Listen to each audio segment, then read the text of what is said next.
I'm real happy to be here up in Philadelphia. First time I've been this far north in my life, actually, except for JFK, flying out of country.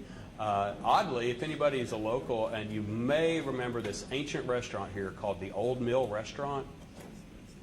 Nobody. It reopened as an Italian place, which also closed. My parents had their first date in that restaurant. And I Googled it. I so wanted to go there when I heard John invited me up here. But I've been there about 15 years total now. John gave me a nod last night about religion, and you heard that my book title involves the Bible. This is not that talk. If you came for religion, you'll be disappointed, actually. This is honestly a historical lecture. I do a couple talks in Roswell. I'm kind of contrarian point of view. You'll find out real quick. But if you like what I'm doing today, just grab one of these cards, and you can watch both talks on YouTube anytime. Just scan it, or you can type in roswellmission.org. But nowadays, typing is so 2010, right?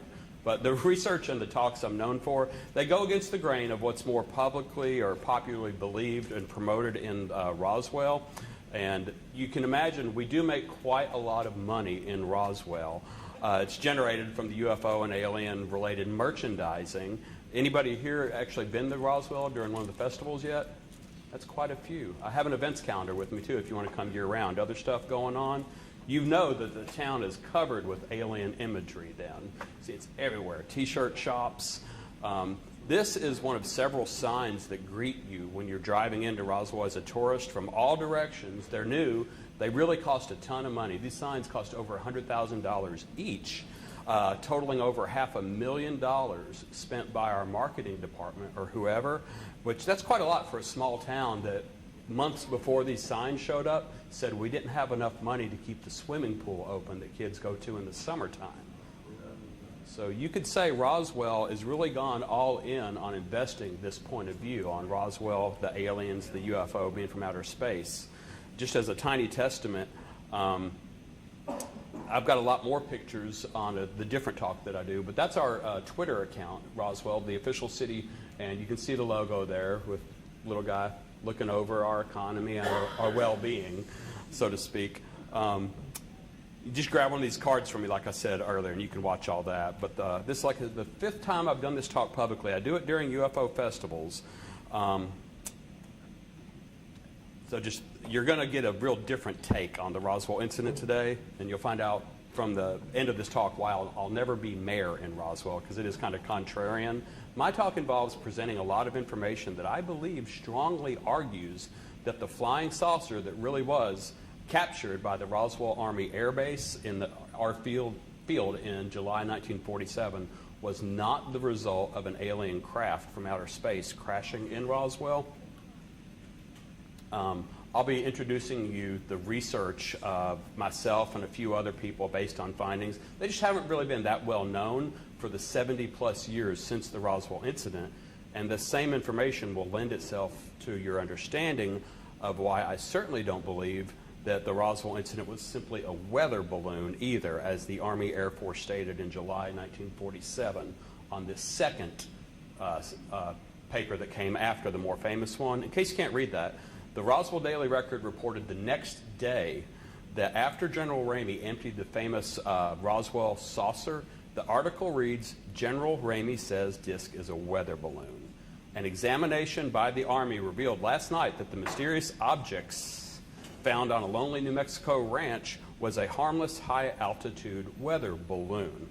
That was the official story reported to the public in 1947. It stood for nearly 50 years. The military, the government would not comment on it, and a very true veil of secrecy surrounded the event. And this being MUFON, you probably know already that people who were even slightly in the know, the witnesses, the people involved, they were ordered not to speak of it. Some were threatened with death if they talked. They were threatened by government officials to keep their mouths shut. That much is true. I'm not going to dispute any of that or the authentic witnesses. A local radio station was actually threatened by a phone call from Washington, D.C. that said they would lose their FCC license if they aired the interview which they recorded with Mac Brazel right afterwards, the incident. Mac Brazel being the rancher who originally found the debris and called in the 1947 wreckage. And he stated in this Roswell Daily Record article that he'd previously found 2 other weather balloons prior to this one that he also called in and reported. But what he found this time did not in any way resemble them. That is in the newspaper. So in short, nobody really believed the weather balloon story, but they were very afraid to question it much farther. Not until decades later, anyway. Many of you also know that over 20 years ago, just in time for the city of Roswell's 50th anniversary of the incident in 1997, the U.S. Air Force came out with what is known as the Project Mogul Balloon explanation from their now infamous 1997 Case Closed book. This was offered as their final official word on the Roswell incident. And basically, they admitted that they were lying in 1947 about the weather balloon, but that they were lying to cover up a different top secret type of balloon. And in short, most of the professional researchers at the time and since who did pick apart the Air Force's claims from this 1997 release, they didn't believe this one either. So I will say, in complete agreement with, I think, with all the researchers you may have know very well, Stanton Friedman, Don Berliner, Don Schmidt, the people you've probably heard speak at MUFON events over the years, that both the 1947 and the 1997 official explanations offered by the U.S. government, they're full of holes enough to where anybody can just say they're ridiculous fabrications. But of the 3 now main arguments in the field of ufology pertaining to what really happened in Roswell, the alien hypothesis, the original weather balloon story, a lot of people still believe that, and the revised top secret mogul balloon story. If those were the only 3 possible explanations, I would lean towards saying that the alien hypothesis is honestly more believable than what the Air Force has said in either 47 or 97. But now there's a 4th hypothesis on the table. It's been gaining ground in the last 15 years or so among many researchers, not so much in Hollywood yet, and not at the Roswell UFO Museum either. It's not even the mass media promoting this. I'm one of many people out there that present some version of this newer take. Back in 2002, I published my first version of this theory online at the domain roswellufocrash.com. I also own roswellufofestival.com. You can see why this city is, oh, he got us again. But for a few years, this was surprisingly the #1 match on Google for that search term.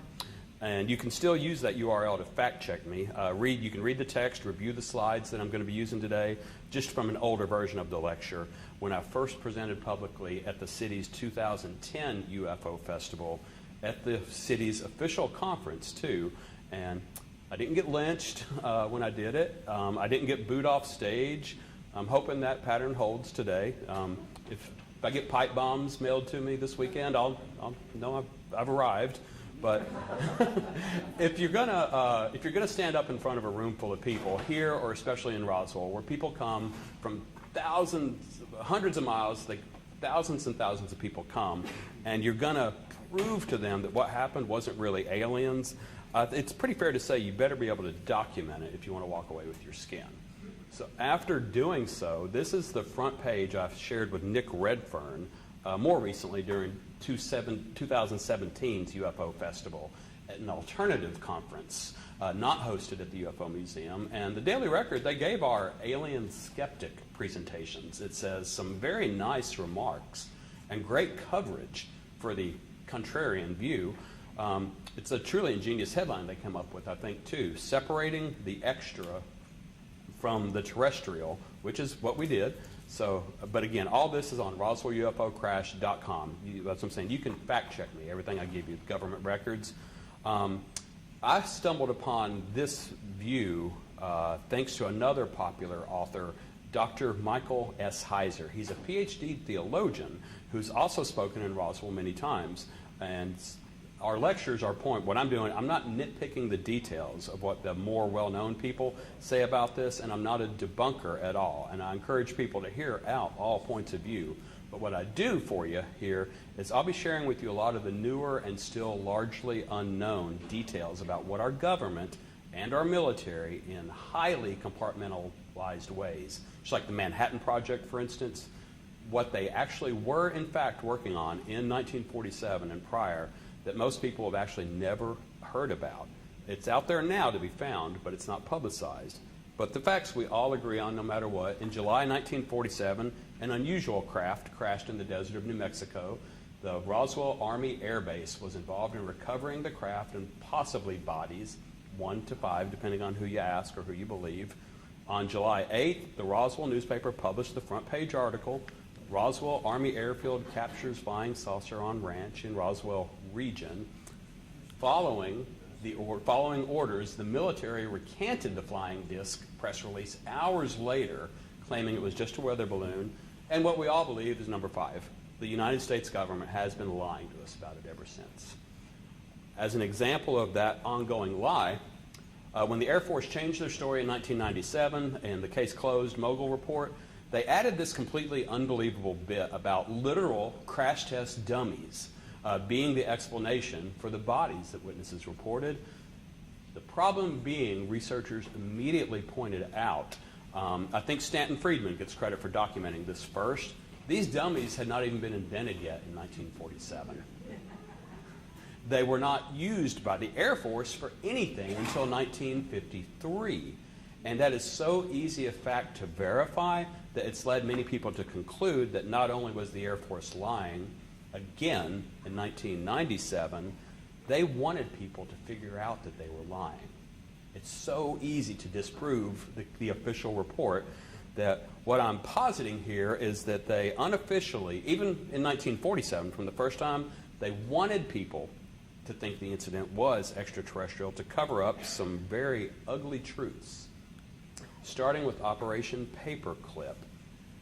That is an official United States government photograph from 1946. This is a group of 104 German scientists, Nazi scientists. They were moved here to the United States immediately following World War II. The Nazi scientists were secretly moved to the United States. It's very well known now, but it wasn't known at all in the 1940s because it was illegal that they were here. I'll get to that proof later. And therefore, the implications of them being here and why they were here was not known either. But you could walk out of this room right now and just Google Operation Paperclip, and you will talk yourself into this lecture's conclusions in just a couple hours of internet research. In fact, if you go to the Wikipedia page on Operation Paperclip and you mouse over the faces of these guys here, every one of their names will pop up. That's how well documented this stuff is now. And if you were here earlier, James Krug pointed to a lot of this already. He did a good job from what I could hear sneaking in the next room. But the German scientists that were originally moved to Fort Bliss, Texas, where this picture was taken, and then to White Sands Proving Grounds, New Mexico, many of them were previously working on some very interesting advanced craft prototypes for Adolf Hitler in the closing years and months even of World War II. Among the ones pictured is Wernher von Braun. Most of you here probably know that name, right? I'm 50 this year, so if you're older than me, you know the name. He went on to head NASA's rocket program and eventually became an American celebrity, actually. And historians will tell us now that before von Braun and those others came to America, had Hitler gotten the working flying machines they were all inventing, but only as prototypes, if they'd got them into mass production, I'll be showing you photos, before the Allies successfully invaded Germany, that the Allied forces would have lost World War II if what these guys were working on had hit mass production. 6 months a year, we'd have been wiped off the map, possibly. But the earliest and the most definitive books on this subject of the classified program that brought these men to the U.S. are the Paperclip Conspiracy and Secret Agenda. Tom Bauer's book, Paperclip Conspiracy, The Hunt for the Nazi Scientist, published in 1987. That is long after the most famous books on the Roswell crash were published, I'll point out. The back cover of this reads, as Allies moved into Germany, the full scale of Nazi research achievements burst upon them. They grabbed weapons, instruments, tools, files, and above all, scientists. There's Linda Hunt's 1991 book, Secret Agenda. In the opening page of the book, the foreword, this book would not exist if it were not for the Freedom of Information Act, 1991, way before 9/11. It was easy to use the Freedom of Information Act back then. A lot of these documents have been into the UFO research field. If you know what to ask for and exactly how to ask, and what you're asking for is no longer classified, it's just the law that our government would release to you any files they had on any subject. I've had John Greenwald in Roswell for conferences I've done. He does his black files. I've hosted Richard Dolan and many others too. Like I say, look at all points of view. But Linda Hunt describes in the opening of this book that the government, for doing something that's legal, using the Freedom of Information Act, fought her so hard on the documents that she was asking for, even though they were declassified, they presented her a bill for $239,000. Search fees. That's in her book, search fees. You think they were trying to scare her off in the 80s and 90s from completing the research or getting this book out. But the gist of all that is when the U.S. and Allied troops were invading all of Hitler's secret bases in the closing months of the war, they stumbled across such amazing technology that they wanted it. So these scientists were secretly brought into the United States under a media blackout program that literally paperclipped fake biographies on top of their Nazi crime dossiers, because President Truman was personally, adamantly against bringing certified Nazi criminals and putting them on the American payroll. Truman's order expressly excluded anyone found to have been a member of the Nazi Party and more than a nominal participant in its activities or an active supporter of Nazi militarism. Said restrictions would have rendered ineligible most of the scientists the JIOA, the precursor of the CIA, had identified for recruitment, among them rocket scientist Wernher von Braun, Arthur Rudolph, each earlier classified as a menace to the security of the Allied forces. Truman expressly ordered that no real practicing Nazis could be brought into the U.S., but had his order, the president, been followed, even Wernher von Braun and many important scientists would have been excluded. We can only speculate now as to why, by the way, but Wernher von Braun's real dossier is still unavailable to the public. His Nazi war crimes have never been declassified. So getting to the relevance of Roswell, 47, again, and crediting Dr. Mike Heiser in his book, The Facade, for pointing me in this. I mention him now especially to note that his book, referencing this line of thought, even just briefly in his book, was first published in the year 2000. That's how long ago, at least, what I'm sharing with you today has been out there and available for researchers to draw on, start putting the pieces together, like I'm going to say Mike apparently did before anybody else that I personally know of. And I'm going to share with you now a couple of articles from November 2005. This will be new information to some of you still. Project Paperclip, The Dark Side of the Moon. BBC, November 2005. Thus began Project Paperclip, the U.S. operation where saw von Braun and more than 700 others spirited out of Germany from under the noses of U.S.'s allies. Its aim was simple, to exploit German scientists for American research and to deny those intellectual resources to the Soviet Union. Some excerpts from the article. 60 years ago, now over 70, the U.S. hired Nazi scientists to lead pioneering projects such as the Race to Conquer Space. These men provided the U.S. with cutting-edge technology which still leads the way today, but at a cost. The range of Germany's technical achievement astounded Allied scientific intelligence experts accompanying the invading forces in 1945. And it was the U.S. and Soviet Union which, in the first days of the Cold War, found themselves in a race against time to uncover Hitler's scientific secrets. Thus began Project Paperclip. The article mentions some details of von Braun's associates also brought into the U.S. All of these men were cleared to work for the U.S., their alleged crimes covered up and their backgrounds bleached by a military which saw winning the Cold War and not upholding justice as its first priority. Next, I'll show you this BBC article includes a picture of what we now nonchalantly know as the stealth bomber, formerly one of our most classified aircrafts. But this article, 2005, actually refers back to a World War II German craft, the 1944 Horten Ho 229, as being, where underlined right there in red, the first stealth aircraft. Check it out. Horten Ho 229, Germany, 1944. referred to in a 1970 book, Warplanes of the Third Reich, as the first flying wing to be powered by jet engines. Now, part of the popular mythology, I will dare say, associated with the Roswell incident today is the idea that our stealth aircraft, namely that B-2 stealth bomber, was back-engineered from the 1947 crashed ship, but it's now finally known that that's not accurate. BBC actually refers to our stealth bomber as a modern clone of the Horton, and the caption under the photo reads, "The stealth bomber, based on a 1944 German design." Her article speculates, or the article, that, quote, "The U.S. may have developed even more advanced Nazi technology, including anti-gravity devices, a potential source of vast amounts of free energy," with apologies to Stephen Greer, if that turns out to be anywhere near true. You heard, again, James Krug talked about that today. So I said a huge part of the Roswell story, though, the alien crash version of the story, is that the B-2 bomber and pretty much all of our stealth technology was reverse engineered from the Roswell crash. You've heard this before, this being MUFON, I'm sure it's known, right? Okay. In some crowds, sharing this detail is kind of bursting a bubble, but it's now extremely well known by historians and aircraft technicians anyway. It's just not popularly shared by Roswell UFO enthusiasts.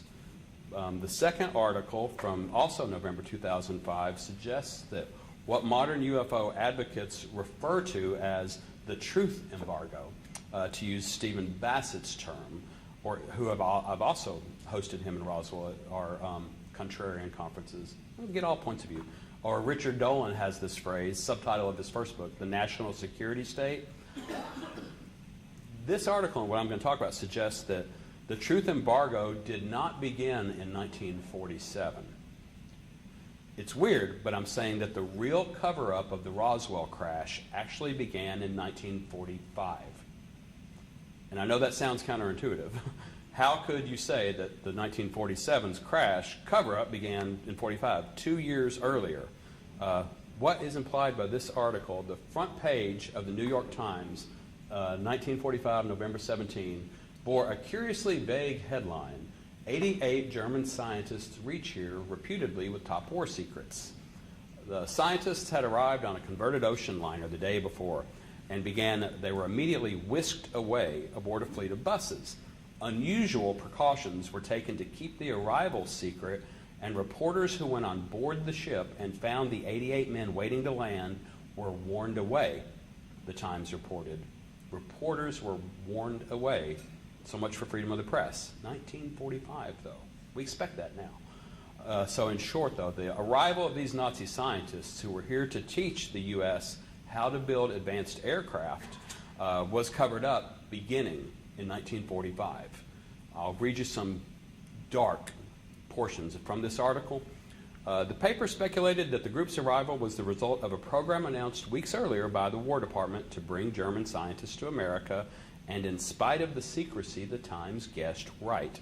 Men who just 7 months earlier had been at war with the United States were being ushered onto our shores by the government, the purpose to jumpstart American high-tech industry. The program's architects were sometimes willing to build on the results of often deadly Nazi research on captive human subjects.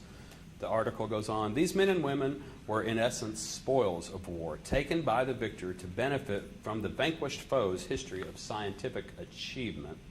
As Allied soldiers battled their way inland from Normandy, teams of tech intelligence gatherers followed in their wake. Their first real opportunity came in August 1944, when competition among the Allies, particularly the U.S. and USSR, but also Great Britain, France, Argentina, and Yugoslavia, heated up. Rivalries grew fierce in the following months as countries hid information from one another and scrambled to snag the best equipment and talent for themselves. By early next year, 150 scientists were working across the country at locations like Wright Field in Ohio. Everybody here know why that's significant? Yeah. If you know your Roswell story, Wright Field is where the wreckage from the 1947 was eventually taken. This detail becomes way more important as I continue, but she continues, The Dora concentration camp had supplied slave labor for the Nordhausen missile workers, where prisoners had been fed a single piece of bread a day and literally worked to death by the thousands. Aviation doctors had suffocated gypsies in pressure chambers and force-fed Jews nothing but seawater for weeks, and this is what I underlined in the PowerPoint, to determine what pilots could withstand. You see, back in the 40s, the Nazis were allowed to experiment on humans to determine what pilots could withstand. The scientists drew little attention from American press or public until 1957, when the Soviets launched Sputnik. Suddenly all eyes were on our rocket team. The assertion that their Germans are better than our Germans is variously attributed to Bob Hope, Lyndon Johnson, and other presidential advisors, summed up the public's attitude about this decade-long space race. But Paperclip left behind another darker legacy. The program's architects, post-1945, were sometimes willing to build on the results of often deadly Nazi research on captive human subjects. These experiments and Paperclip itself were among the first manifestations of what became a guiding principle of the Cold War. The end sometimes justified the means. Intelligence and government officials faced a delicate moral quandary in 1945, whether it was worth it to give American homes to men who had invented weapons to kill Americans, men who in some cases subscribed to the beliefs that hundreds of thousands of Americans had died to eradicate, and in the end they decided it was, if these men could help the United States defeat the Soviets. So Miss Gibson, the author, she lays out in this whole article beautifully, it's linked from my site by the way, the rationale for Operation Paperclip, and the fact that those two separate articles both came out in November 2005 kind of indicates to me that whoever controls our free press these days, it's kind of, one American, one BBC, both November 2005, somebody's okay with the American people finding out about the Nazis working on U.S. soil 60 years after the fact. But can you maybe understand why that under no circumstances could that information be let out in 1947? Because what if you had just lost two sons fighting in World War II against the Nazis? How are you going to feel to find out that there are now 100, 150 of them living on United States soil and eating well on your tax dollars? All that I read introduces a topic I'll get back to, that these scientists were very adept and very willing to perform experiments on human test subjects after 1945 to determine what pilots could withstand. And I'll warn you that the lecture does get a little darker than I've already shared. But back to this Horton vehicle, a few more pictures.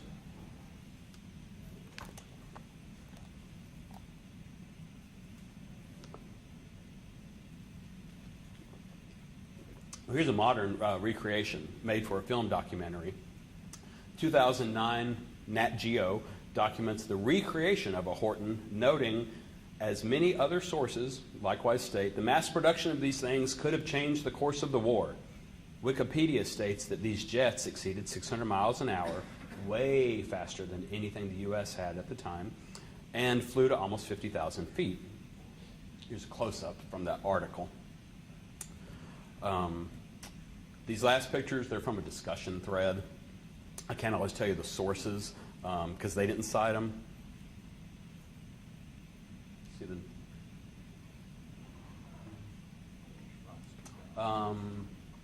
that one at least mentions Northrop Corporation.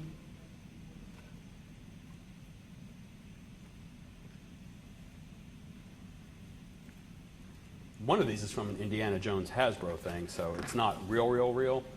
But the people don't cite all the sources on these. But we know that Germany had these vehicles in prototype production prior to the end of World War II. But does that necessarily mean that the American military had them? And what's all this got to do with Roswell, guy? Get to the point. But some documentation from before 2005 articles that I read from. This is a January 1946 document. I pulled it years ago from Mike Kaiser, again, his website. It's a declassified stamp at the top there, underlining Wright Field, Dayton, Ohio. Again, Wright Field, where the Roswell debris wound up. I've added the red text there. That's me adding it just so you can read the smaller type of the report's title. It's unclassified now, over 10 years at least. But this is the actual cover page of a document proving the U.S. Air Corps had a working knowledge of the German flying wings. Designed by the Horton brothers and was authorized to begin work on them here in the U.S. at Wright Field. Here's a picture of one being unloaded from a train in August 1945 in the USA. The Wikipedia caption reads, "Unloading of captured Horton Ho in the USA." And the Wikipedia entry for the Horton ends by saying, during the final stages of the war, U.S. military initiated Operation Paperclip, which was the effort by various intelligence agencies to capture advanced German weapons research and to deny that research to advancing Soviet troops. A Horton glider and the Ho-229, which was undergoing final assembly, were secured and sent to Northrop Corporation in 1945 in the United States for evaluation. Northrop was chosen because of their expertise with flying wings, inspired by the Horton brothers' pre-war record-setting glider. Jack had been building flying wings since 1939. So, and why is that important for our purposes today? Two real specific reasons. If you didn't work for the Northrop Corporation or for the United States military compartment that secretly brought this aircraft over here from Germany with the Nazis we secretly brought in August 1945, or if you weren't privy to Operation Paperclip in the mid-40s, being carried out clandestinely against the president's orders, so you know that's a very small amount of people would know about this stuff. You wouldn't know this even existed, much less had made it onto our soil for R&D. But this is even more important for this incredibly, incredibly important reason. We know who this is? Correct. I knew it. I knew it. Somebody here would have to know that. He's the pilot who, in June 1947, said that he witnessed some amazingly fast airships over Mount Rainier in Washington State. Important to note, he described their flight characteristics as skipping like a saucer, like when you throw a rock across a lake. And as a result, in June 1947, the press first coined the phrase flying saucer, based on this pilot, Kenneth Arnold's testimony, which is actually wrong, as many researchers will point out, because he said it skipped like a saucer, not that it looked like a saucer. What he drew was obviously not saucer-shaped. Flying saucer is just the term that the press coined. When did the press coin the phrase flying saucer? June 1947. So if I've not put you to sleep yet, about to drop the bomb here, because the phrase flying saucer was June 1947, and then the Roswell Daily Record and others reported a flying saucer captured in Roswell in July 1947. No, the term flying saucer, again, not based on a physical description. It was just the phrase already made popular by the press. So please keep your eye on the screen here. Now that we know that these guys, the Operation Paperclip Nazi scientists from Germany, were working on reproducing these type of craft, that's another Wikipedia image, working on reproducing these craft for American use, and that the Paperclip scientists were spread across these locations, Fort Bliss, Wright Field, Dayton, Ohio, and of all places, White Sands Proving Grounds, New Mexico. Who here wants to argue that what Kenneth Arnold described in 1947 was really from outer space?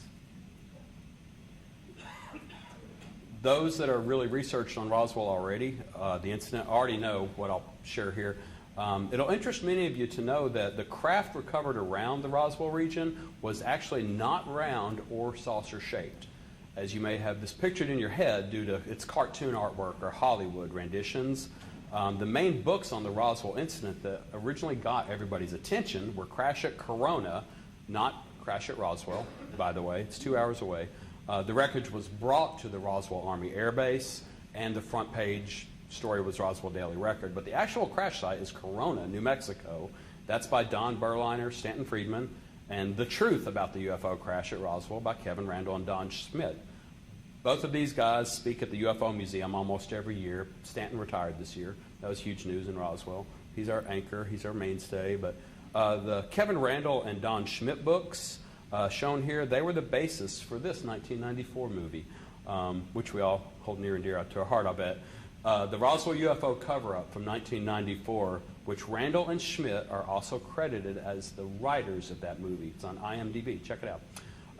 I also have in my possession, being a Roswellian, some original drawings by a gentleman, Frank Kaufman, who served in the Roswell Army Air Base 509th Bomb Squad in 1947, and he claimed to have been involved in the cleanup of the wreckage and the bodies.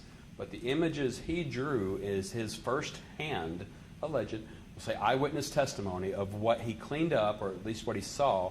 And you can see that the version of the craft that he drew is also not round, but more mantis-shaped than circular. And it's a very important note. The famous book, UFO Crash at Roswell, depends largely on this guy, Frank Kaufman's testimony. Pretty sure it calls him Mr. X in the first book. He didn't want his name out. He was a upstanding member of the Roswell Chamber of Commerce at the time. But he notes within the book, in the caption under Don Schmidt's drawing, that's based on his and other witnesses' testimony. If you don't believe Kaufman, other witnesses' testimony that the craft that crashed at Roswell was long and narrow. It was not a flying saucer. Most famous books ever written on Roswell, they tell you it was not saucer-shaped. So years back, Kevin Randall and Don Schmidt have actually both stated that they no longer affirm Kaufman's testimony, if any, but the book and the movie based on it is still out there influencing everybody's minds on the subject, and now has been for over 2 decades. So back to Kaufman's drawings, though, the craft he allegedly saw published in the book, Roswell 1947, I Was There, by Robert Shirky and Frank Kaufman worked together, by the way, in 1947. Kaufman being the artist, Shirky being the author. And keep in mind the quote I gave you earlier, that the Roswell crash was long and narrow, based not only on Frank Kaufman's descriptions, but others. There's a lot of inconsistencies around the witnesses, depending on how credible they were. But the disk hypothesis I've already submitted to you. I'll show you some other pictures in a second. But we do know for sure that the U.S. had scientists working here from German designs. While we have real pictures of the Horton, there's yet another German prototype vehicle, the Lippisch P-13. We only have sketches and models of, because while the Nazis were starting to work on the prototype, the war ended before anyone can verify that one was ever built. Krug, again, I think alluded to it. And then Operation Paperclip grabbed up all the existing sketches, the prototypes, and all the scientists they could relating to these. But here's a model by FantasticPlastic.com of what it would have looked like had the Germans gotten one operational. It's rumored that they did get one operational. You can find these rumors on the web, but to my knowledge, that's not been verified well enough for me to say they had one. But the rumors, the sketches, it would have looked like this if built. So the very same German aircraft scientists who were designing and building and test flying both the Horton craft and then arguably this Lippisch in late World War II were then brought back to the U.S. beginning in 1945, top secretly designing aircraft for Americans.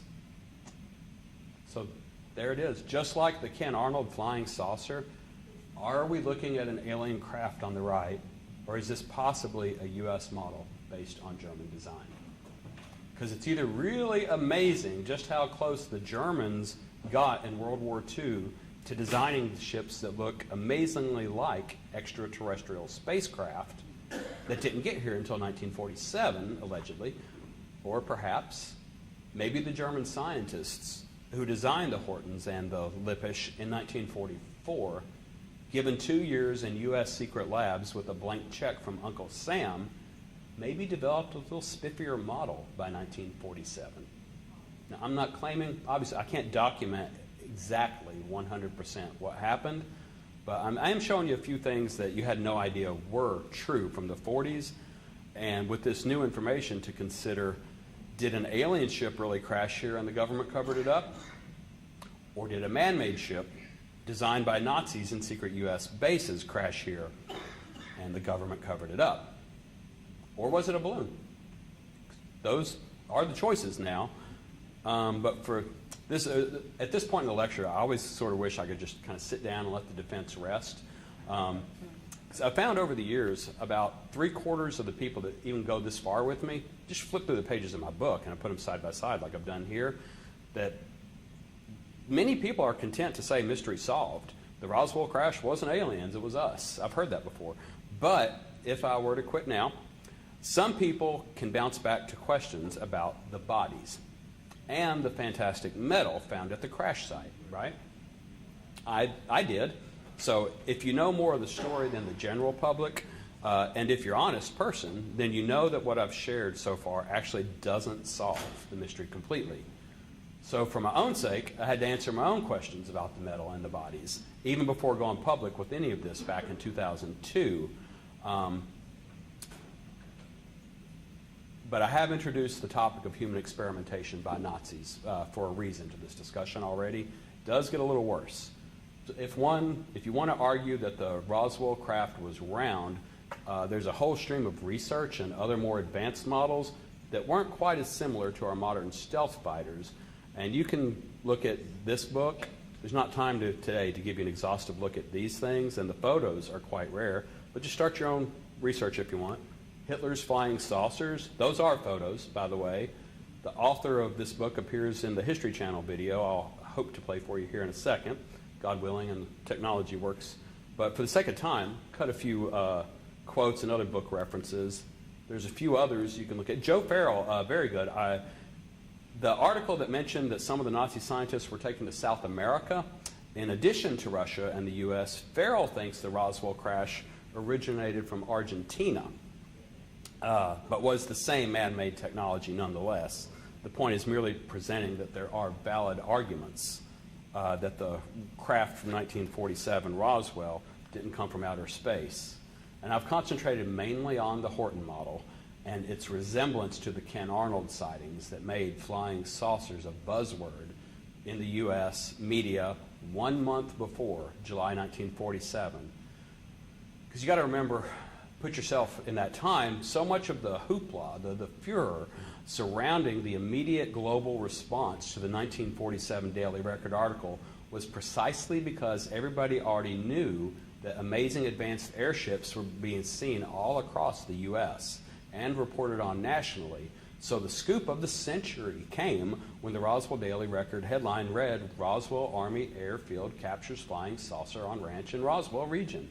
And so the fact that there was now finally one on the ground being examined by our own incredibly heroic and immensely trustworthy government, that maybe Americans, we could finally know the truth and find out what these things were. Well, that idea was packed with promise and excitement, but we all know that didn't happen. And I think from this information we're beginning to see why that didn't happen. Possible aliens is not the only thing maybe worth covering up. I've demonstrated that our government already was covering up that these scientists were here. That was classified and illegal. And we were trying to beat the Russians to developing the advanced technology too, so we had other secrets to keep as well.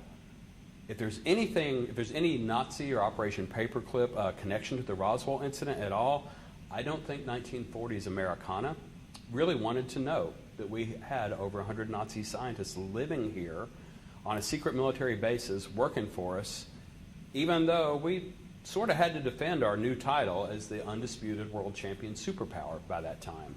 But the president and the top military were not about to own up to Operation Paperclip back then either. Remember how they fought Linda, her book, in the 80s and 90s? Especially given that the president's explicit orders that are still on record were disobeyed by his own CIA, or the organization that would become CIA.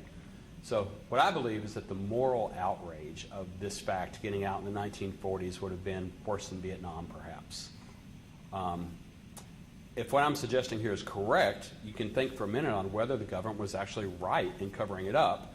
It's highly debatable today whether we should have even brought these guys into the country, but after World War II, we had the Cold War starting up, and all the evidence suggests that the Soviet Union and at least half a dozen other countries were recruiting these scientists and taking them and their technology into their borders. So where would we be today if we hadn't? speaking Russian? It's a tough call. I'm not sure how I feel morally about it. I'm just trying to look inside the heads of the people then who would have made those decisions in the Cold War and post-World War II era. Didn't know that one. Okay. However, exactly what was being developed is now less a matter of historical record and more an historical jigsaw with not only pieces missing but other pieces conceived of in the minds of writers who then peddled fictitious Nazi flying saucer myths to those who chose to believe them. Establishing fact from fiction from over 50 years ago is no easy matter, and we're forced to consider information that is largely unverifiable. Yet when pieced together, a plausible story of Nazi flying disc technology does begin to emerge. Burlington News. So the true facts now, in 1940 through 45, Nazi scientists were aggressively developing amazing flying machines. In 1945, the U.S. moved those scientists to Texas and White Sands Proving Grounds, New Mexico, and in 1947, an unidentified flying object crashes in the New Mexico desert, and the military enforces the greatest cover-up of any event ever discovered by the American public. So, switching gears, the obvious question for any of us that are honest is going to be, what about the bodies? I've so far introduced the ugly fact that human experimentation was part of what the Nazi scientists were guilty of before they came here. Linked from my website, there's an article on George Washington University's National Securities Archives page that documents that human experimentation continued afterwards and on U.S. soil. It's just a plain text document that matter-of-factly discusses the Paperclip scientists as well as the radiation experiments that they conducted in the United States after they were here on U.S. citizens at the Air Force School of Aviation Medicine. It's addressed to members of the Advisory Committee on Human Radiation Experiments, and it reads, the Air Force's School of Aviation Medicine at Brooks Air Force Base in Texas conducted dozens of human radiation experiments during the Cold War, among them flash blindness studies in connection with atomic weapons test, data gathering for total body irradiation studies conducted in Houston, and the experiments for which Nazi investigators were tried included many related to aviation research. These were mainly high-altitude exposure studies, oxygen deprivation experiments, and cold studies related to air-sea rescue operations. The information about air crew hazards was important to both sides. Elsewhere, it continues, a number of the military research sites recruited Paperclip scientists with backgrounds in aeromedicine and radiobiology. The portfolio of experiments at the U.S. Air Force's School of Aviation Medicine included total body irradiation, space medicine, flash blindness. The Air Force Surgeon General and SAM officials welcomed the Paperclip scientists. In March 1951, this is human experimentation as a matter of routine, still going on 4 years after the Roswell incident, written in 1951 to, quote, seek more first-class scientists and highly qualified technologists from Germany. They welcomed the Paperclip scientists, it said. This document is still online at gwu.edu. I checked it just last week. And this is sad. I think it's, in some effect, it's damning. But it's a sad but true part of our own American history that the government has at many times experimented on humans without our knowledge or consent. There's many lists of this online. This is from rents.com, 2003. All of it easily verifiable. But 1931, injects human subjects with cancer cells and exposes American soldiers and civilian hospital patients to radiation. 1932, 200 black men diagnosed with, but never told they have syphilis, just so we could study the disease. 1935, we allowed a curable disease to wipe out a portion of poverty-ridden black populations. 1943, U.S. begins research on biological weapons. 44, U.S. Navy uses human subjects to test gas masks by locking them inside a gas chamber with mustard gas. 45, Operation Paperclip. 46, hospital patients used as human guinea pigs for medical experiments. 47, the Atomic Energy Commission begins administering intravenous doses of radiation to human subjects. 47, LSD is tested on both military and civilians without their knowledge. As hard as this is to believe, it was as recently, or as far ago back, either way, as 1997 that former astronaut John Glenn submitted a bill to Congress to finally protect Americans from being research subjects without their consent. Addressing Congress, he said, "I began to ask the question, what protections are in place to prevent such abuses from happening again? What law prohibits experimenting on people without their informed consent? What I found when I looked into it, there is no law on the books requiring that informed consent to be obtained. I believe there is a need for such a law. I find it astounding that even after Nuremberg, we still don't have a law on our books requiring that informed consent be obtained prior to conducting research on human subjects. Finally, Mr. President, my legislation would." 1997, John Glenn is recommending legislation that you and I have to be informed anytime the government or some corporation even wants to experiment on us. It's just a cold, hard fact that the U.S. government and anybody had carte blanche to experiment on humans without their knowledge or consent because of some loopholes in the legal system that he pointed out and got closed with this speech. And that definitely includes the earliest point of the Cold War and the period between 1945 and July of 1947. So once you're not afraid to go where I don't think many Americans living in 1947 would have even dreamed was possible, there's definitely a few possible explanations for the reported bodies that have arisen. The most well-documented, I'll show you the quote in a minute, was proposed by a very well-known UFO and paranormal researcher Nick Redfern in his 2005 book, Body Snatchers in the Desert, The Horrible Truth at the Heart of the Roswell Story. Anybody read that? Wow. I didn't know Nick. Do you know the name Nick Redfern? Okay. Men in Black, Paranormal, the British guy, he's great. He's spoken at our conferences in Roswell too. I didn't know Nick very well when I was writing my theory back in 2002, much less that he was following some leads himself and writing on his own book about the man-made explanation of the Roswell incident. But on my site, I put forth this total shot-in-the-dark hypothesis about the bodies. And that being 2002, I don't remember exactly what inspired this thought for me, but I was aware that human experimentation occurred. I knew about that Rents listing or something like it, and that it was also institutionalized people, those who wouldn't be as readily missed, as from the list I read, that were sometimes the targets. So I just simply went to Google, armchair researcher that I am, and based on what many of the prominent Roswell witnesses claimed, I typed in symptoms. Large bald head, big eyes. And I learned for the first time about progeria, and as I wrote on the website, I hope I've never been more wrong in my life about anything. Children with progeria usually have these features: dwarf, bald head, large head with a small face, prominent eyes, results in rapid aging of children, disproportionately small bodies given the size of their heads. The children are thin with baldness. The average lifespan is early teens. Diminished growth. As the children turn old within a remarkably short time, their change in appearance can be shocking. The head is disproportionately large and bald. So the math added up. Nazis on UFO soil, known for human experimentation, experimental craft, and a Cold War to win.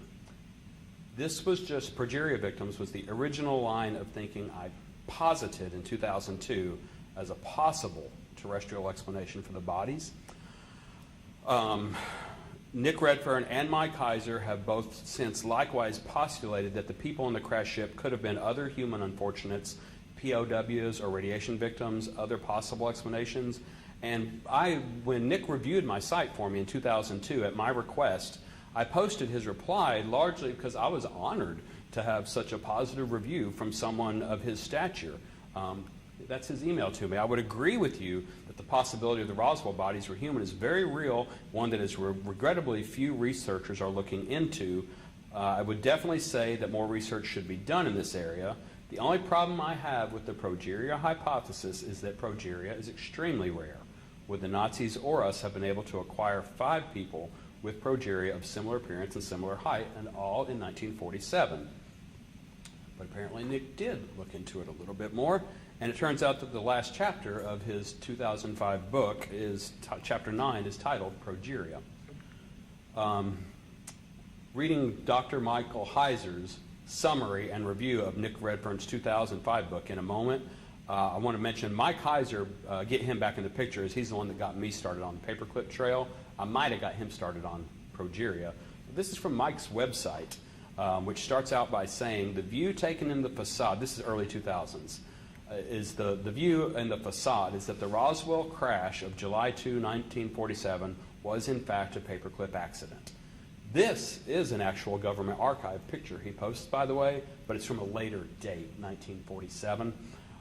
Reading from the second half down there at the bottom there, the facade argues that the object recovered at Roswell was an experimental craft modeled after flying discs, designed during World War II by Nazi under-engineers. Under Operation Paperclip, the designs and the know-how were exported to U.S. via some of the same Nazi techs who had begun the project. In Germany, there was therefore some sort of connection between Majestic 12 and Paperclip. The facade further argues that the bodies recovered in the crash were human unfortunates, i.e. Mongoloids, Asians, Progeria victims, etc., deemed worthy of the kind of human experimentation required for testing high-altitude craft. I'll totally skip reading from Mike's summary of Nick's book, which I'll show you in a minute. I'll just run these for the DVD that they're recording for John, and you can freeze these yourself later or watch the YouTube versions from this talk earlier this year. Like I said, get that from me. It's on the table out front. All this is what Mike wrote after reading Nick's book. And okay. Mike, he was my source for the 1946 report cover that I showed you earlier with the Horton brothers, the Army Air Corps in 1946 with the red text. That same document also appears in the back of Nick Redfern's 2005 book, in which he goes into some amazing documentation now regarding the connection between the radiation experiments done on humans, especially prisoners of war, but then he also builds a paper trail that leads to the Roswell incident. And a related email from Nick Redfern, RE, the whole Japanese angle. Several people have said to me, old-timers, have said that part of the secret of where the people came from is a place called Fort Stanton, ironically. Do a Google search on Fort Stanton, New Mexico, and take a good look at its history, which includes keeping both handicapped people there and Japanese people during the war. And it's just down the road in aviation terms from where the debris was found in Lincoln County at the ranch. It's a tourist attraction if you live in Roswell, by the way.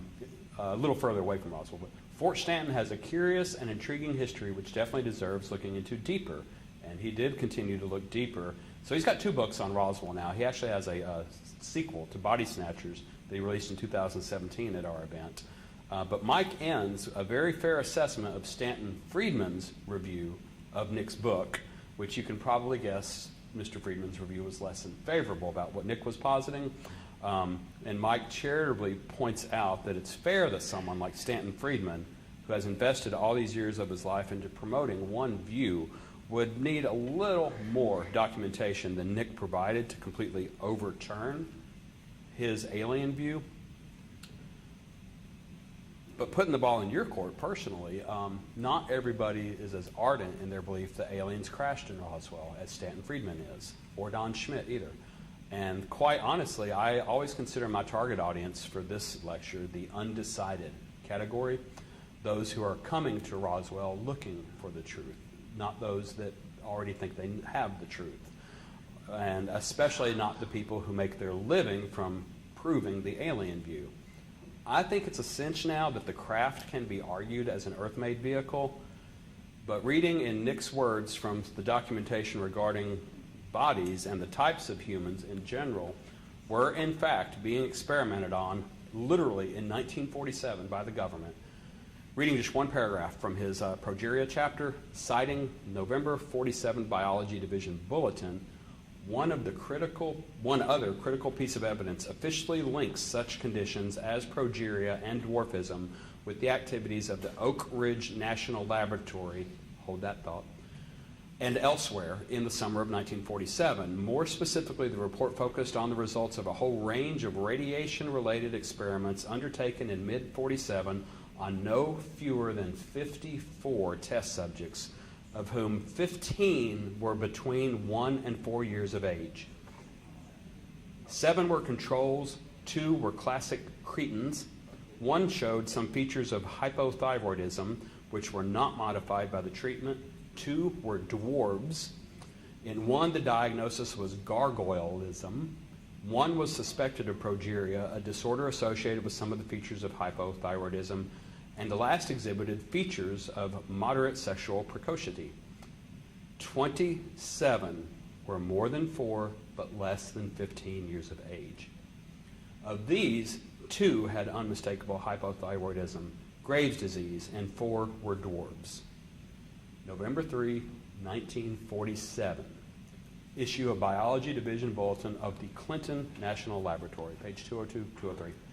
So I'm not asking if you can 100% believe Nick's hypothesis about some of the kids playing into the Roswell incident, or my original progeria hypothesis that was postulated before Nick even introduced radiation testing on human subjects of experimental, nuclear-powered experimental ships that were so new they needed balloons attached to help them fly, like that earlier picture from Mike.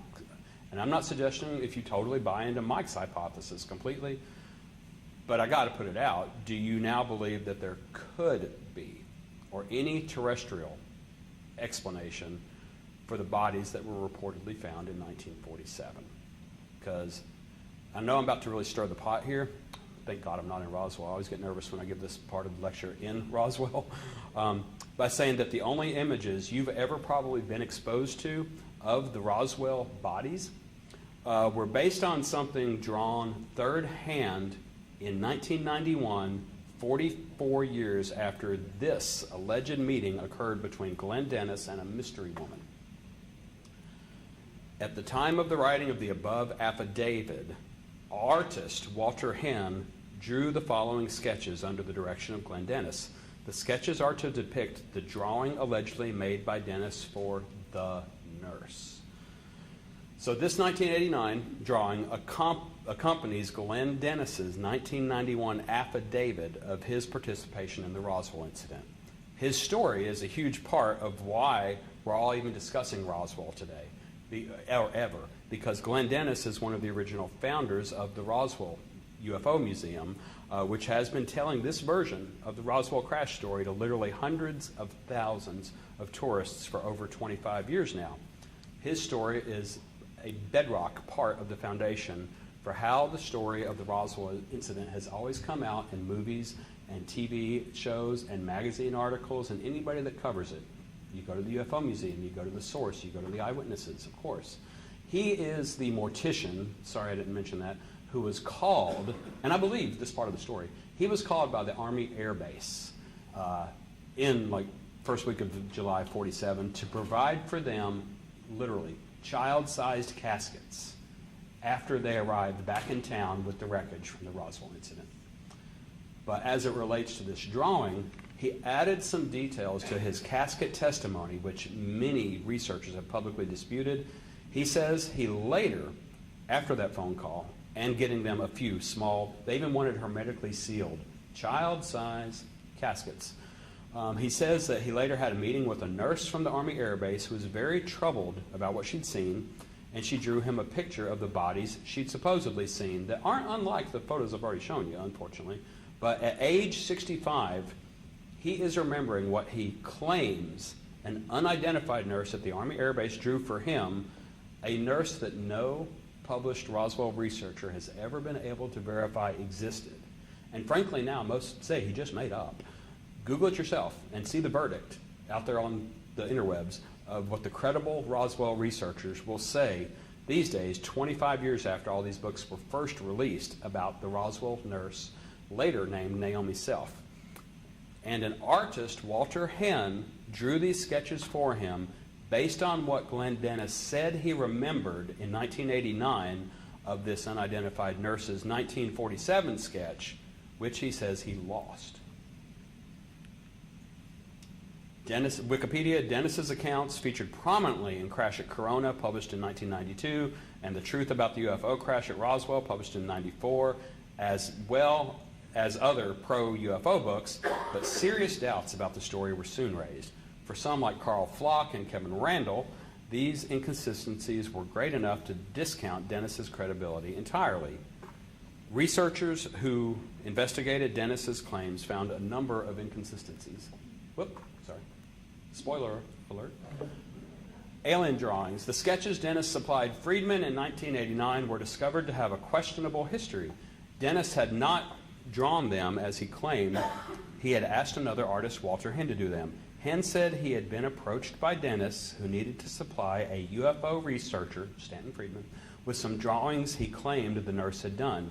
Henn claimed Dennis said, "We could make a lot of money out of this." I'm here to tell you they have. But drawn third hand, 42 years later, that singular, debatable image is the major source of almost all Roswell body stories and movies and drawings you've ever likely seen. This drawing is the source for what the bodies looked like in the two most popular best-selling books on Roswell, and almost everything you think you know about the bodies came from this testimony. But is this testimony credible? Along before ancient aliens, already in the 80s, it was in a documentary in the books, they already found in France in caves, drawings, carvings of similar beings in spaceships. You're right. There's all kinds of ancient drawings that have similar looks to them. That's not the topic of the lecture that I'm working on, but you're right. I'll say that. As you can imagine, 15 years living in Roswell, though, I've never been invited to speak at the UFO Museum. So I'll never be mayor, but I want to submit for your consideration. Go ahead. Let's try it. You two. And then I'll get back and get us out in time.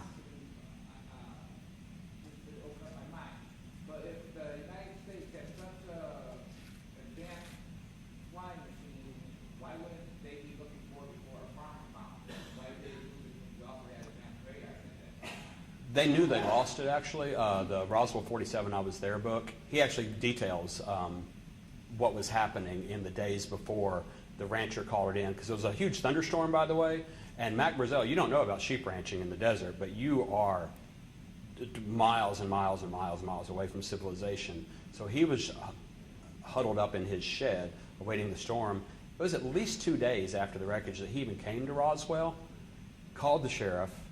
They called, the Army said, no, we didn't lose it. The local Army didn't lose it. He called, then Washington sent Sheridan Cabot from D.C. Sheridan Cabot was a disinformation agent. That was his job at the time. And they went back. So it was over a week after the wreck happened that it was taken back to the air base. So over a week passed. Sir? There is an origin story here. It said that in the 20s or perhaps in the early 30s, there was a fossil that crashed in the Black Forest in Germany.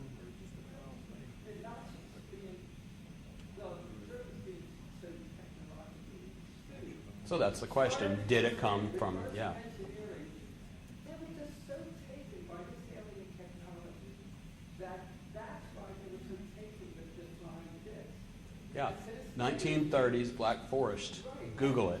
So there is the myth there. That's why they're so amazed at these flying discs. It wasn't that they like these round kilograms. And the other theory is, yeah, Helena Blatsky. Am I saying that right? Blatsky.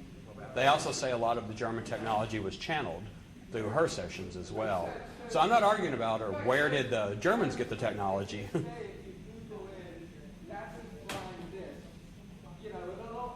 He's right. Google Nazi flying saucer. We'll try more questions later. I want to be sure I get us out in time to eat. And you catch me at the table.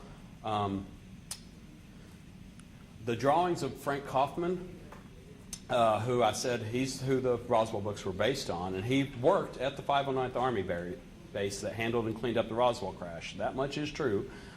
There's no way of telling how much of his testimony can be believed, unfortunately, but this is what he drew to describe the bodies he found, or he witnessed and cleaned up. This is not a third-hand drawing, but first-hand, And Kaufman attended art school, by the way, before going into the Army.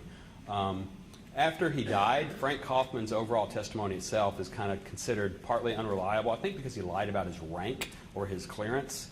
But Randall and Schmidt, at some point after the publication of their books, distanced themselves from this version of events.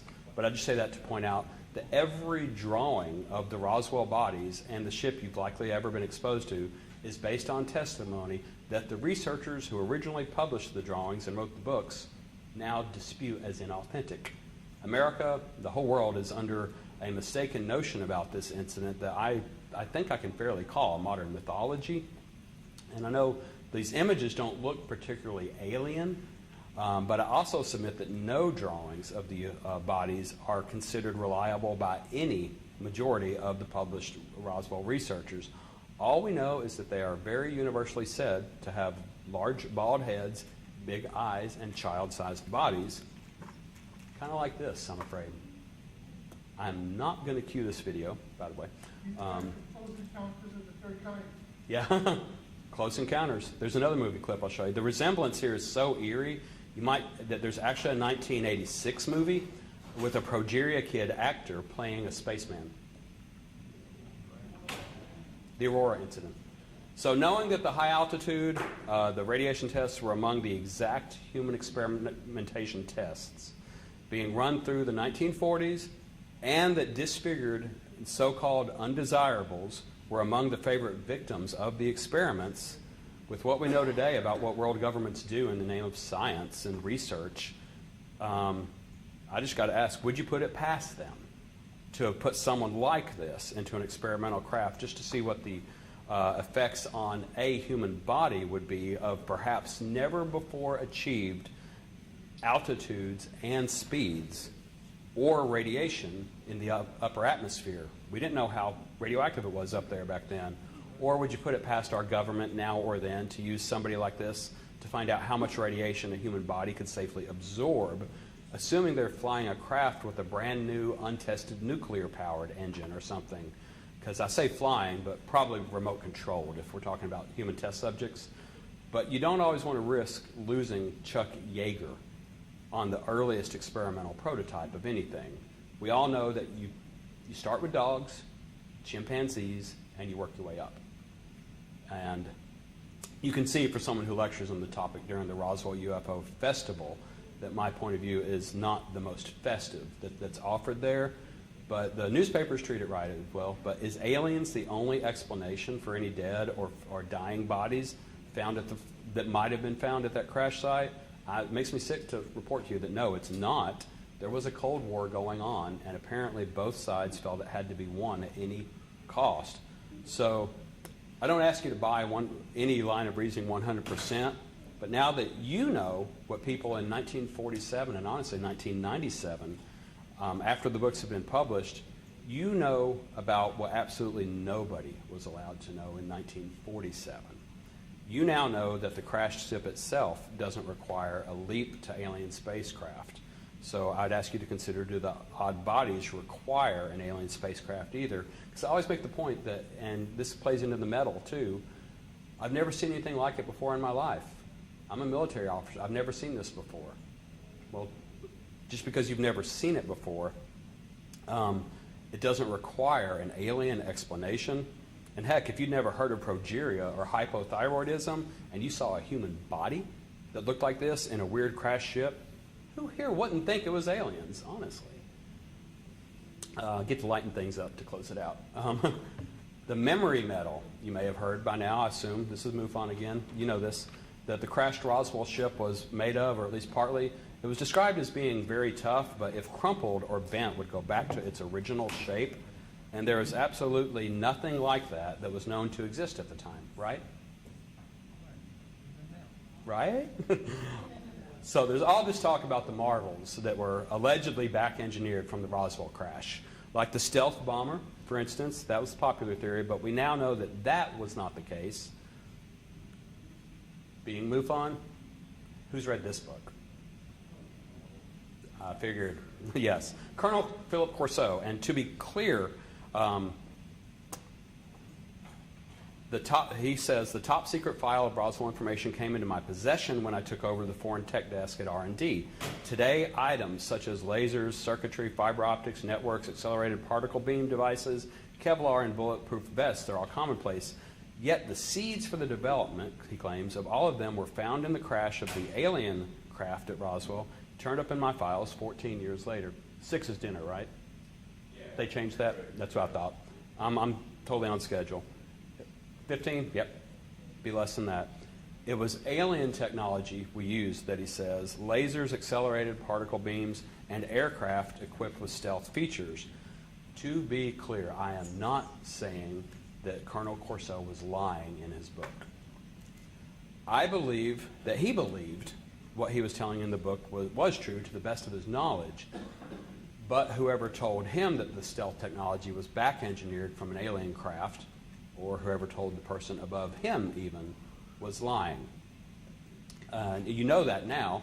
You know something about the stealth bomber that a retired Army colonel who was put in charge of the Roswell wreckage didn't know when he published his very famous book in 1997, before I even moved to Roswell. This was the story.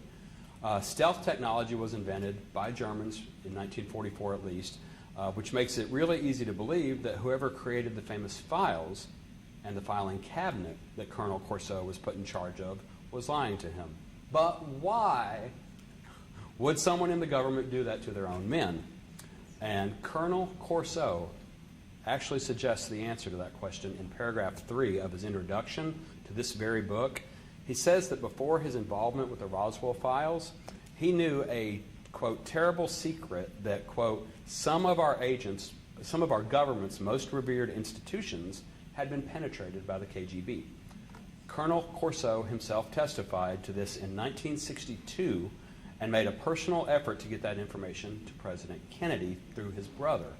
In fact, Tom Bauer and Linda Hunt both point out in their Paperclip books from the beginning of this lecture that Lieutenant Colonel William Henry Whalen, who was running Operation Paperclip at the time, was convicted in 1962 of, quote, selling American defense secrets to the Soviet Union.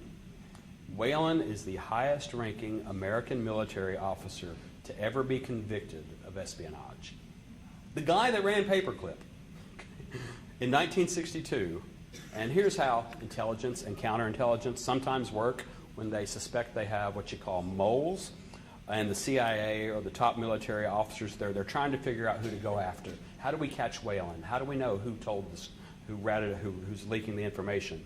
You give one person some top secret intelligence, data, technology, and tell them it's of Russian origin smuggled out by our own spies. You give someone else the same tech, and you tell them it was created from Tesla's technology. You tell someone else it's from an extraterrestrial craft, for instance, and you tell someone else Westinghouse invented it, and then the government seized it and then just took it from them under the military application law. None of the stories have to be true, but you create a little documentation, some files, you give it to 4 different people, then you sit back and you wait and you see which lie makes its way to the Soviets. And then you know who your mole is.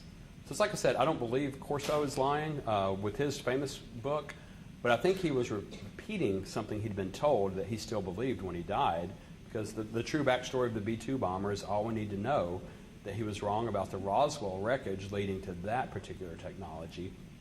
But then finally there's this memory metal out there called nitinol or nitinol that's also argued by some to have been developed in the aftermath of the Roswell crash, as this website, many others argue. I'm going to show a video afterwards of what this metal does. We've been out of shape. I don't want to risk losing the tech, and I'm going to move on. But it requires a temperature change to get back to its original shape, but that's not the way the Roswell witnesses describe it now. Oh, that's the video that I'll wait on, sorry. Wikipedia, nitinol alloy exhibits shape memory and superelasticity. Shape memory refers to recovering the metal's original undeformed shape upon heating. Superelasticity occurs at a narrow temperature range, and get this, no heating, if you saw the video already, is necessary to cause the undeformed shape to recover. And that describes what Jesse Marcel experienced and says he found. So, How long has this stuff been around then? Well, nitinol, by that name, was more or less discovered during research in 1962 and not developed that we know of until a decade later. But the history of memory metals in general dates back, red highlighted text there, to 1932. This is from the same Wikipedia page on nitinol. I checked that this week, and the page looks very different now, but the 1932 date for memory metal that regains its shape after being crumpled or bent still dates to 1932. This source says these properties were first observed in 1938, but it said it wasn't developed until the 60s. That we know of, but hopefully you can see that if we had aircraft flying around that the general military and the public had no clue existed, how much of a stretch is it to wonder if the memory metals, first discovered in the 30s, might be making it into experimental crafts of the late 40s. Breaking news. In May 2009, well-known UFO reporter Billy Cox, he published an article revealing that the files relating to the history of memory metals development in the 1940s are now missing. Surprise! Files from the 40s related to the Roswell missing. Imagine that. So the files on memory metals' origin and the history of development are missing from both the U.S. Air Force Base and the Battelle Institute, both of which, he notes, should have had them, and that a General Craigie, who had an office at Wright-Patterson, Dayton, Ohio, in 1947, where the Roswell debris wound up, made a hurried flight to Roswell during the UFO controversy. So I forwarded this article to Mike Heiser. He does some research and blogs back, and Mike notes that Billy Cox notes that nitinol can also be linked to the Oak Ridge Laboratory, a place that plays a key role in Nick Redfern's book, the part about the radiation experiments of humans exposed to nuclear-powered craft. Mike adds that perhaps General Craigie went to Roswell because he knew of a highly classified project involving a craft that employed the use of nitinol, a metal that had properties described by Colonel Marcel. When Craigie heard the reports and did the math, he knew that the project had to be kept under wraps and attention diverted.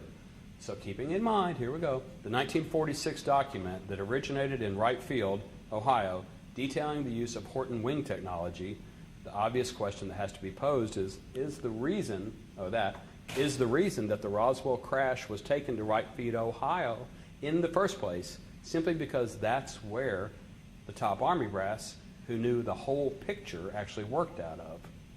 And is it possible that General Craigie just wanted his nitinol back? Is that because that's where the Nazi scientists were? Because I think it sounds like all of the above. So the metal was reported by Jesse Marcel to be unlike anything he knew at the time, which always leads to, well, it must be from outer space. But I think that's a further leap in logic than is necessary now that the memory metals we know were discovered and were being worked on by our government in the 30s. The files on their development and production from the 40s are missing, just like all the records of everybody who was at the Roswell Army Air Base in 47. So to finally close this out, 1947 Americans would not have believed or even wanted to know that our government was remotely capable of fatally experimenting on its own citizens for any reasons. I get choked. We were the good guys, remember? And if you did find out about these things and you weren't supposed to know, could you be threatened with death if you spoke of them? Yeah, you bet you're... These were our top secrets at the time, and some of it was being done illegally behind the president's back and without the consent or knowledge of the top brass. So when this happened, I'm going to skip ahead. Like I said, I don't dispute the Corso or anybody. It looks like some pretty courageous people thinking really outside the box. They went on record to consider that the Roswell wreckage might be from another world. People didn't believe in aliens back then. They were ridiculed, folks. They were courageous to suggest this. Even the books of the people that I disagree with their research, I respect their courage and their integrity. But anybody willing to think outside the box on this event for even the first 50 years of the cover-up, you've done so at the risk of ridicule, especially from their family, their peers. But I do suggest that this proverbial box that people think outside of is larger than people in 1947 ever thought it could be. And we don't have to go outside the box to account for all of the details of the Roswell incident. But if any of this was public knowledge in 1947, if everything I've shared with you today, if everybody knew it and the crash happened, somebody would have said, oh, it's probably just another one of them stealthy Horton Lippish spinoff thingies working on over in White Sands to fight the commies. Sure hope no one got hurt. But I don't think the alien theory would have gotten the legs it did if all these other details were out there in 1947. Because it's always been speculation. It must be something else. I've never seen this before. So, as they say, there's two sides to every story. I'll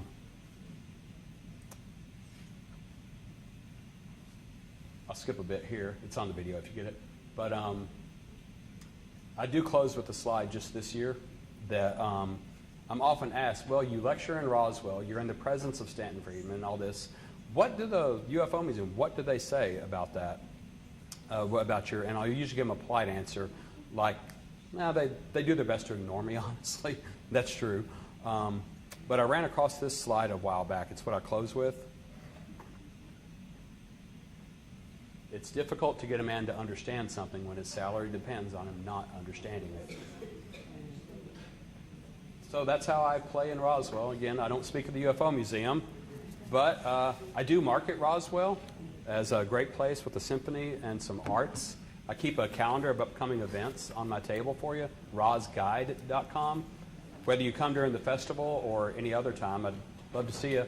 If you got to cut off, I will cut. I look. He's going to show something. Okay. You can ask questions at dinner. Yeah. I look forward to your emails and your pipe bombs, whatever comes.